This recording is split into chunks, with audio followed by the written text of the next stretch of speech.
Les voitures électriques sont-elles des désastres écologiques? Les avis divergent sur la question et c'est l'objet d'un grand documentaire que vous nous proposez, Marc Muller et Jonas Schneider. Bonsoir messieurs. Bonsoir. Bonsoir. Alors avant de nous dire si oui ou non c'est un désastre écologique, on va voir la bande-annonce de ce documentaire qui est disponible dès maintenant sur Swisscom TV pour la somme de... Ça dépend si vous l'achetez en HD ou en SD, donc entre 6 francs et 7 francs 50.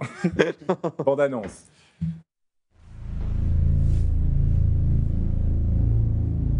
Electric vehicles are actually responsible for about 1 ton more emissions than their traditional counterparts.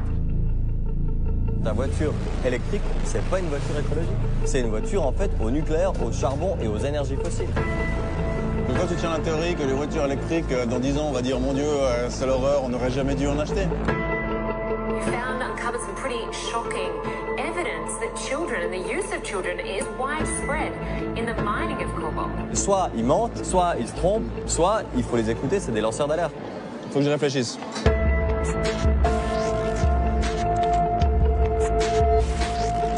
Dans les mines, c'est la catastrophe. Quand les gens viennent pour faire fortune, ils sont prêts à faire travailler des enfants. Si c'est le cas, ça met game over la voiture électrique. Le Congo est victime d'un lourd programme d'intoxication. Combien de Congolais sont devenus millionnaires?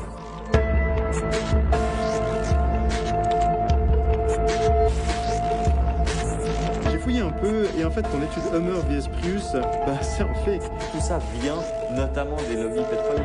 Je dis pas de cas, complot organisé, mais il y a quand même un climat.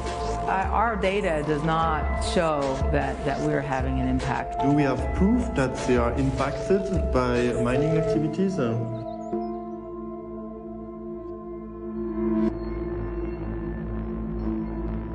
Non, ça c'est faux. Bon, verdict alors? Ça pollue tant que ça? La question, c'est pas est-ce que la voiture électrique pollue ou pollue pas. Tout ce qu'on fait pollue, la voiture électrique pollue. Mais la question qu'on s'est posée avec Marc, c'est est-ce qu'elle pollue plus qu'une voiture à essence? Parce que c'est ce qu'on avait beaucoup entendu dans les médias, sur les réseaux sociaux, que c'était une catastrophe écologique et qu'il fallait préférer la voiture à essence plutôt que la voiture électrique. Et c'est de cette question qu'on s'est inspiré pour le documentaire. Alors, vous avez été très lin, vous avez même été acheter 2 voitures, l'une à essence, l'autre électrique. Vous les avez démontées intégralement pour voir ce qu'il y avait dans le ventre, au fond.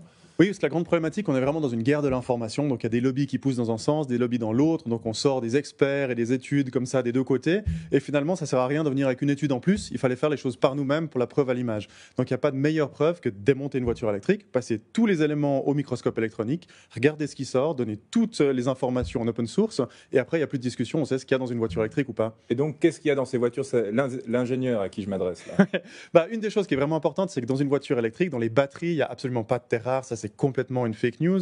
Dans les moteurs électriques, certains moteurs ont des terres rares, certains n'en ont pas.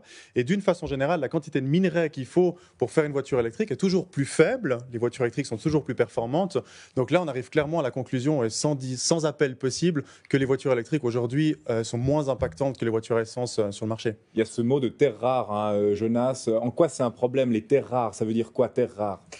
C'est une bonne question. Le débat s'est cristallisé sur cette question des terres rares, surtout en France et dans le monde francophone ensuite, notamment Carlos Tavares, le président de Peugeot Citroën, qui a dit, peu de temps après le Dieselgate, le prochain scandale de l'industrie automobile, ce sera un terre rare gate. Et tout le monde s'est emparé de ces terres rares. Alors, c'est des métaux, c'est une classe de métaux, les terres rares, qui semblerait-il demandent beaucoup d'énergie pour l'extraction, donc c'est assez sale, les terres rares. Mais ce qu'on a découvert, c'est que les terres rares, ce n'était pas un problème lié à la voiture électrique. Et en tout cas, pas uniquement à la voiture électrique. Et vous êtes même allé au Congo, là où on extrait notamment du cobalt. Vous êtes allé sur les mines même pour interroger les ouvriers, interroger les politiques sur place. C'est une démarche qui n'a jamais été faite, on a l'impression. Ce qui est hallucinant, c'est que tout le monde a cette image de l'enfant dans la mine au Congo. Si on dit voiture électrique, on dit enfant dans la mine au Congo pour le cobalt. On dit flamant rose qui meurt à cause du lithium au Chili. Et quand on va sur place, les gens nous disent « mais fantastique, merci de venir nous voir, personne n'est venu nous voir ». Le gouverneur, vous avez vu dans la région, que vous avez vu dans le trailer, il nous dit « merci, vous êtes les premiers à venir me voir ». Et c'est quand même assez dingue qu'on parle de 30% de nos émissions de CO2, de marchés mondiaux, de constructeurs automobiles qui investissent des milliards, et personne n'allait demander aux gens qui sont sur place leur avis. Et qu'est-ce qu'il dit disent ces gens finalement? Qu'est-ce qu'ils vous disent? Ce qu'ils disent, c'est qu'il y a des problèmes, comme partout. C'est un pays extrêmement pauvre, hein, le Congo, et il y a des problèmes, ils essaient de les résoudre. Et puis que ce qu'on met en avant, il y a beaucoup de fausses informations là-dedans. Quand même, en 2 mots, le cobalt, 80%, c'est de l'extraction industrielle. 80%. 80%, ouais, exactement. On a une chaîne régionale. 10%, c'est juste, adaptons-nous un peu à la culture du lieu. 10%, c'est de l'extraction artisanale, mais légale. 10% seulement, c'est artisanal illégal, ce qui ne veut pas dire qu'il y a des enfants dedans, c'est que c'est informel, c'est pas légal. Et là-dedans, il peut y avoir des enfants. Donc c'est vraiment une minorité qui a été mise en avant. Le gros, c'est l'exploitation industrielle. Ça, c'est dingue hein, quand même. Vous n'hésitez pas à parler d'intoxication. Hein. C'est le sous-titre d'ailleurs du documentaire. C'est quoi? C'est un grand complot mondial contre les voitures électriques? Non, il n'y a pas un grand complot mondial, mais surtout en Europe d'ailleurs. C'est pas tellement une histoire mondiale, c'est une histoire très européenne avec une petite partie du nord de l'Amérique. Il y a des intérêts, c'est vrai, surtout des intérêts économiques, pour que la voiture électrique n'arrive pas tout de suite.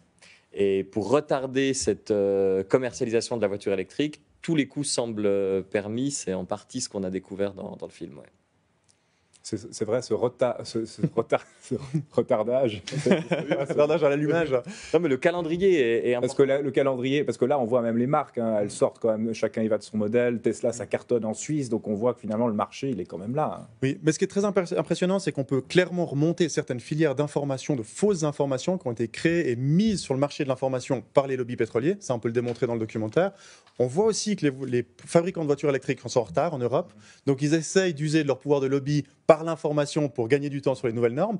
Et le troisième poste, qui est quand même le plus important et moi qui me tient le plus à cœur, c'est les milieux écolos qui se sont fait berner par ces fausses informations, qui les reprennent en masse et les diffusent. Et c'est les écolos eux-mêmes qui vont défendre les thèses des compagnies pétrolières et tirer la théorie « Oh, il faut quand même aller jusqu'au bout de sa voiture essence, voir un peu tout est kiff-kiff, ça vaut pas mal. » Donc on s'est dit, mais c'est incroyable, ils ont gagné la partie parce qu'ils sont arrivés à mettre leurs mots dans la bouche de leurs ennemis. Et ça, c'est quand même fantastique. Hein. Documentaire à découvrir donc sur Swisscom TV pour la modique somme entre 6 et 7 francs 50. Mais tome, c'est juste 6 francs, c'est à peu près le prix d'une tome. Donc pour le prix modique d'une tome, achetez ce documentaire suisse. Merci messieurs, merci beaucoup.